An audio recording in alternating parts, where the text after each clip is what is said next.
We're here today with Kimberly Balla, and we have her work on our wall here. Plus, she's at home down. Are you in Auburn? We are in Graham. Graham, okay. Pretty far away. Yeah. And so she's in her home studio, and we have her on the wall currently. So we're going to do a little Q&A right now. So first thing is, how did you get interested or started in making art? So basically it was something I was better at ever since I was a little kid. And my mom, I didn't even know that my mom and my dad were artists. They didn't really talk about it. But my mom noticed that I was kind of into drawing and making little books and stuff. So she got me into an art class and at kind of a young age. And so that was something that I just kind of, I moved towards it and knew it was something that I was interested in. But also, like, I guess I would do like contests at school and stuff. So my mom, she helped me get into like a contest at one point when in grade school, and they had different themes, and the theme was, I don't remember the themes, but I ended up submitting 2 pieces, and I guess the school, like, they thought that maybe I had like cheated or something. Oh, like, so maybe your parents helped you. Yeah. So they like called my mom and stuff, and they're like, no, like she did it on her own, because I guess like the ideas were a little more advanced, and they didn't like believe that I would come up with something like that. So I guess like always from a young age, I was drawn towards my creative side.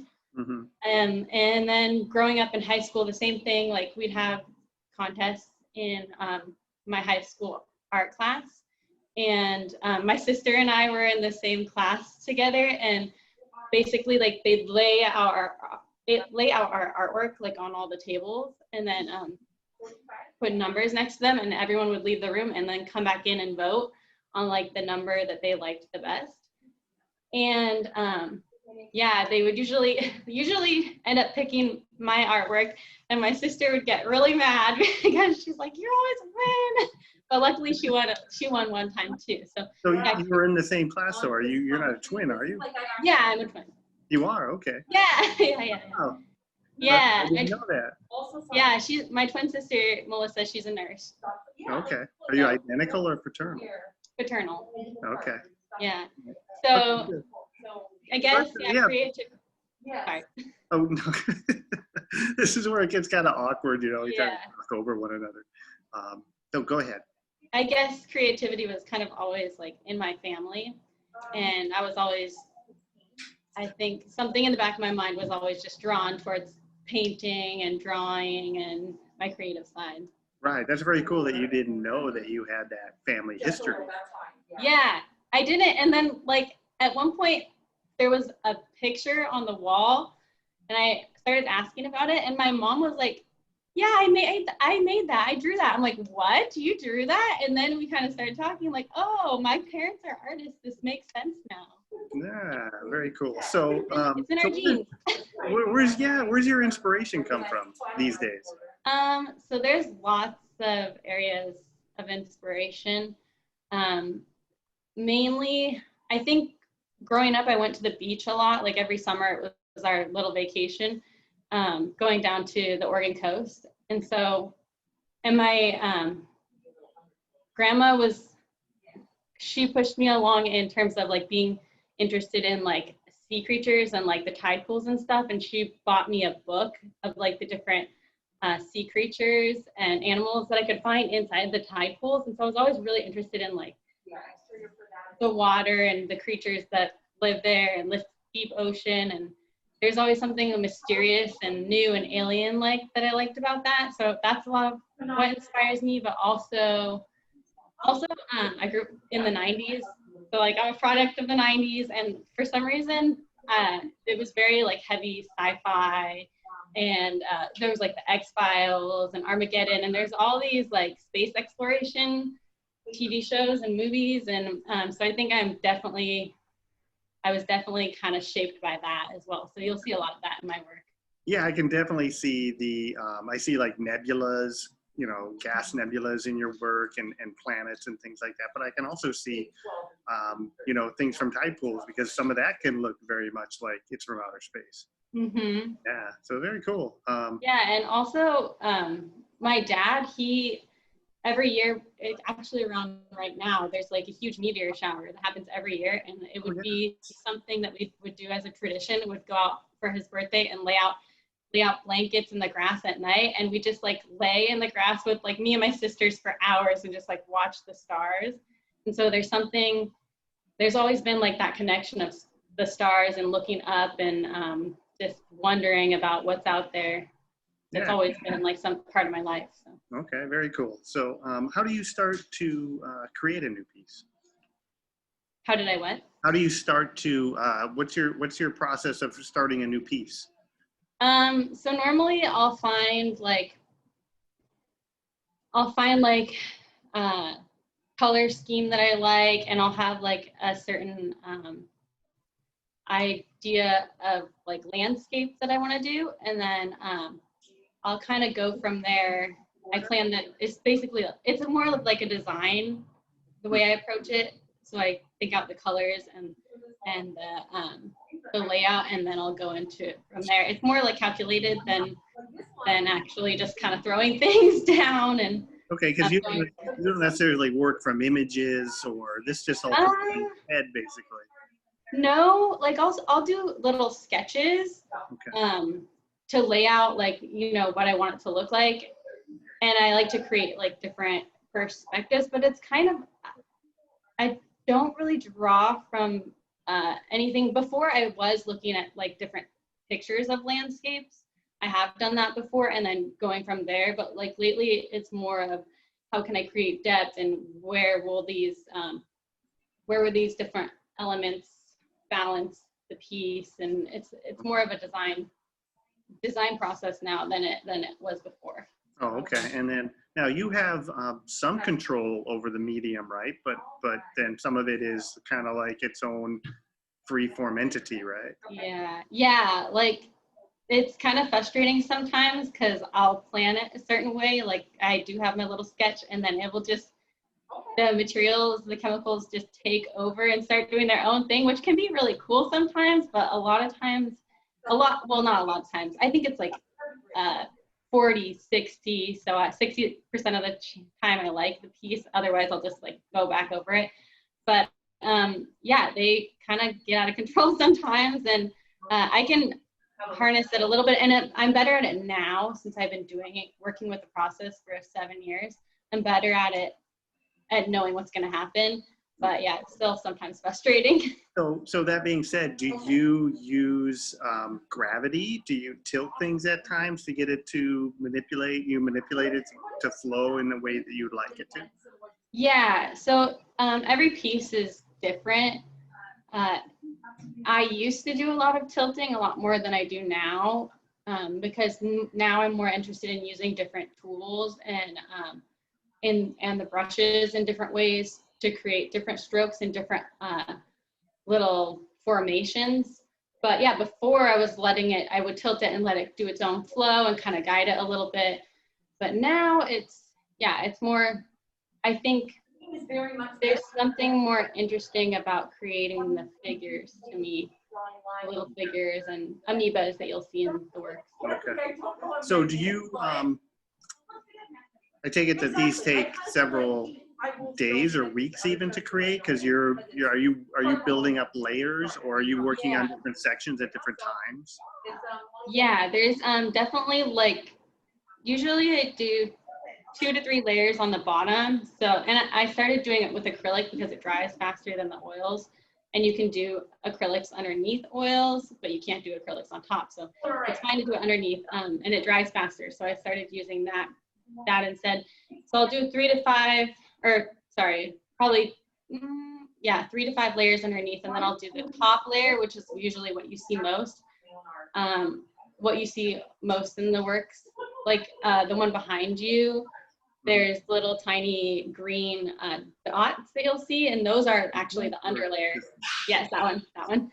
That's the underlayer that I created, and then on top, all that blue is like the top experimental layer. Okay, so That this was like acrylic underlayer. yeah. Oh, cool. And then I'll go back on top and glaze over if I want to change the color or whatnot. But yeah, it's a process I came up with in 2013 during my BFA year at Western. And it's a chemical process using oil paint, metallic pigment, and like a thinner. It's called OMS. So Okay. it kind of eats through and shows that underneath layers and colors. Gotcha. So here's a question. What message or messages would you like people to take away from your artwork?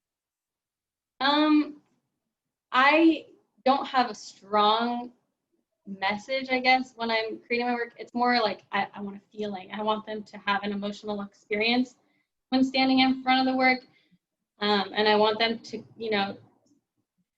be able to dive in and escape the world and the noise of everyday life, just kind of be there in the moment with the piece and want to linger in front of it. Yeah, that makes sense. Do you have a dream art project? Yeah. My dream art project would probably be working with, collaborating with a fashion designer at some point, and maybe putting like some of the texture on clothing, and then kind of like guiding the process of making the clothing as well.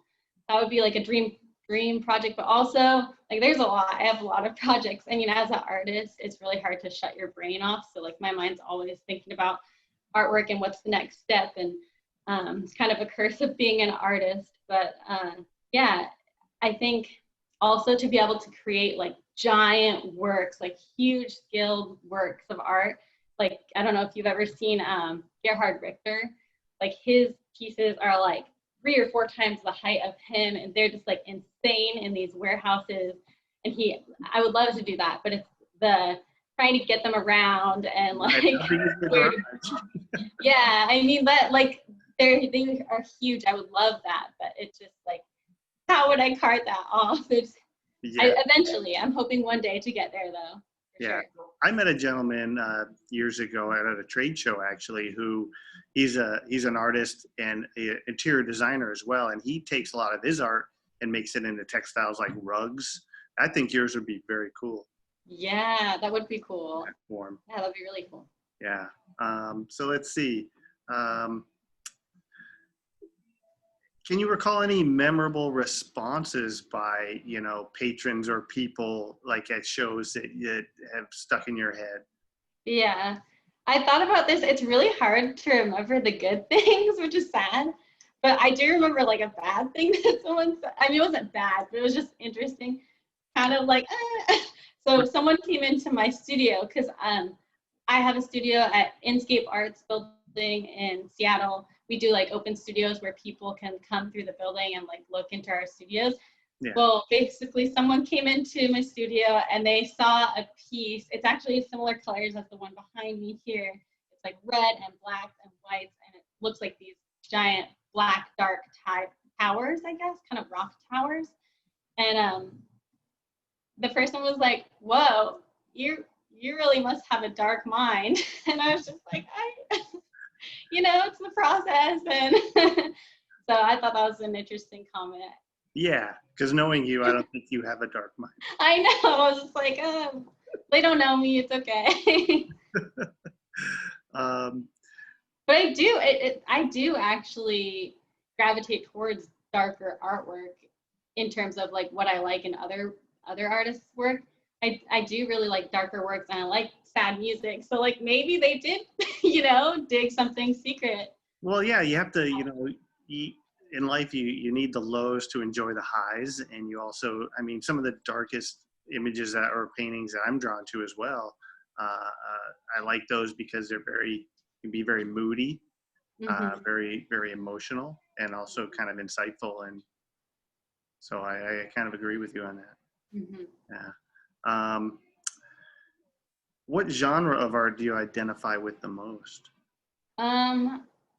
So probably be the surrealists. The surrealists are just the way that they explore the mind. And you know, if you look up the surrealists, I mean, you'll see like Max Ernst and Salvador Dali, and people definitely a lot of times say that my artwork looks like the surrealists. So I think in terms of like visually, that works as well. But also the impressionists, obviously, as well too, because they aim towards that feeling of jumping into the new world and escaping life and just kind of being in the moment of the work. Right. Okay. Are there other creatives that inspire you, like, you know, other artists or musicians or? Yes, there's a lot. Okay. So Do you delve into any, or what? you want to name a few, or? Yeah. So Darren Waterston, I don't know if you have ever seen his work, but it's amazing, and it's easy to see because he actually shows here in Seattle at Greg Castera Gallery, and they're just like you can see, like, if you look at his work, my work is very much inspired by his work. He was one of the first artists that I stumbled upon when I was in college, and I was just like blown away. And he is definitely like my idol. So Darren Waterston, to explain his work, I don't think that I could do it justice, but they're kind of these. I'll try. They're kind of these ethereal works of art where you're just like free floating in space and dust clouds, and there's particles and things kind of floating and in the air. It's beautiful work. I think part of it, he grew up. I had to study him in college, so I know a little bit about him as well as his work. But he grew up. His father was a mortician, so he grew up like around a lot of death, and so like I think a lot of his artwork, you'll see that theme in it. And then yeah, and then I think Apocalypse, he's also like also I'm interested in my work is apocalyptic views and like what the future is going to look like and how does the end of it all look. And yeah. All right, very nice. Well, something for our viewers to look up then. Yeah, Darren Waterston. Oh, Max Ernst too. Max Ernst he's a surrealist. Right. And yeah, he was also someone that I studied in college at the very end. And when I started to get into this technique, I actually started, he's known for churroscuro. I don't know if I said it right, but it's like a rubbing technique that gets these different textures. He came up with a couple different techniques, same as Darren Waterston. They both have, and that's how I figured out too what I liked about painting, because both of these artists that I was really drawn to had their own technique, and it made their work different in a way, and they had like different textures and patterns that I had never seen in other works of art. And so I knew that was something that was interesting to me about painting, and that was something that I wanted to achieve. But yeah, Max Ernst, he's known for his different textures that he created and his different techniques that he created, and they're actually insane, and I've never seen anything like it. Even right now in our contemporary art world, I don't see, I mean, Darren Waterston's clothes, his amount of experimentation was insane, and he's like the master. So okay. Yeah, Max Ernst as well. So Darren Waterston, Max Ernst. Okay, so look up. Are there any current art world trends that you're following now?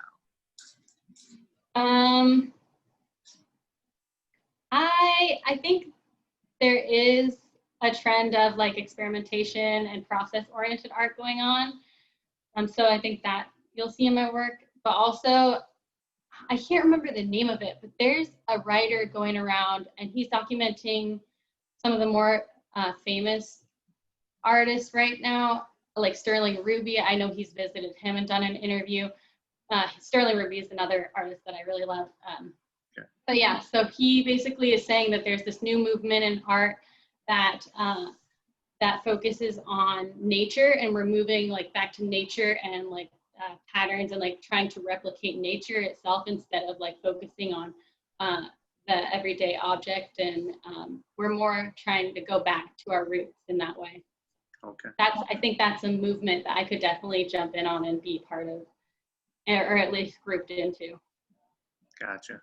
So, here, do you have any tools or materials that you can't work without? Like if somebody has said that, oh, I'm going to take Yeah, be away from you.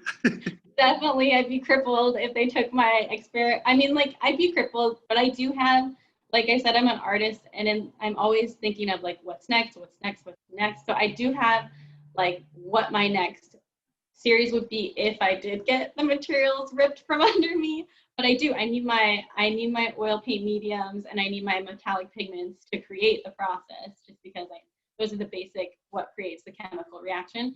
Yeah. But also Persian blue, I would be really sad if someone took the color Persian blue, because it reacts so well with the process, better than any other paint color.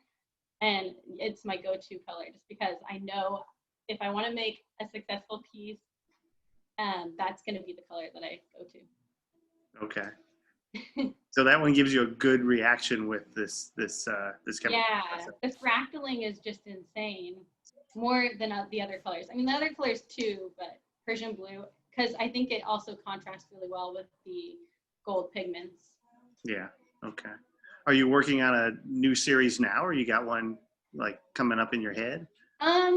The series now that I'm working with mostly, well, I mean, I can grab a piece here. Let me grab a piece. Okay. So I started doing these, which they're more light, Oh yeah. but I think people are really interested in them. I'm really interested in that circle because it's, for me, symbolizes the connection of all things and all life and the stars, and my process itself. The fractals, the little root texture that you'll see in a lot of my work, that for me connects to like on a micro level, and then it also connects on like our human level, like what we see in everyday life. You'll see it in the roots, you'll see it in the rocks, you'll see it in like estuaries, in rivers. You'll see it everywhere just in front of us, but as well, you'll see it like if we were to explore another planet, Sure. you'll see it there. You'll see it like it's in the universe. So it's not just like here on a micro level and on our level, but it's also like up there. So to me, that's really interesting. But yeah, so that's why I put a lot of circle in my work, and that's why I'm so drawn to this new work. But I think I'm also, there's a green one that's there that you don't see, but That has a big. it's like the different globules of little orbs. They kind of, I looked at slime mold because I've been looking at different molds and fungi and mushrooms because they do that fractaling pattern like I have. Yeah. So I've been looking at that as well, and like what we might find on another planet if we were to explore. Like maybe it would be, you know, on that smaller level. So yeah, I've been focusing on like that within like the outer space. Gotcha. So here's a question. So do you have a microscope, or do you have a macro I camera? don't know, but See, I follow like a lot of microbiologists on Instagram. Okay. Yeah, that makes sense.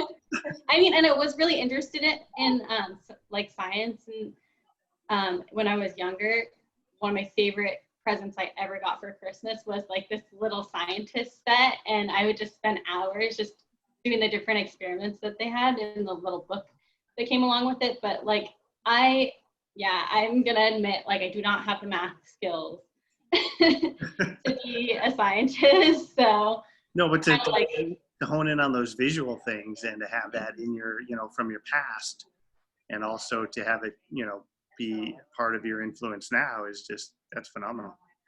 yeah. Yeah, very cool. Let's see, is there anything else you wanted to talk about? Because I know we're kind of like coming up on our time now, so.